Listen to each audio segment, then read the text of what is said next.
சிலருக்கு என்ன ஆசை அப்படின்னா, அவ்வளவுதான் ஒரு பாட்டு பாடிடணும், அதை யூடியூப்ல டவுன்லோட் பண்ணி அது போட்டுறணும், அது ஃபுல்லா உலகம் பூரா கடந்து போகும், அவ்வளவுதான் நமக்கு பயங்கர லைக்ஸ் வரும், நிறைய பேர் கமெண்ட் பண்ண ஆரம்பிச்சிருவாங்க, அடுத்த நாள் நான் பாஸ்டர் ஆயிடுவேன், அடுத்து என்ன தேடி ஒரு கூட்டம் வந்துடும், என் பேரெல்லாம் வால் போஸ்ட்ல போட்டு போட்டோ எல்லாம் வால் போஸ்ட்ல போட்டு அவ்வளவுதான், ஓய் நமக்கு கீழே ஒரு அசிஸ்டன்ட் அப்படின்னு எல்லாம் நிறைய பேர் தப்பு கணக்கு போட்டு வச்சிருக்காங்க.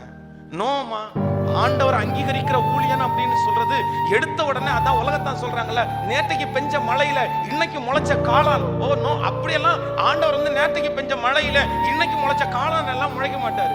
அதற்கென்று சிலரை கர்த்தர் உருவாக்குவாரு.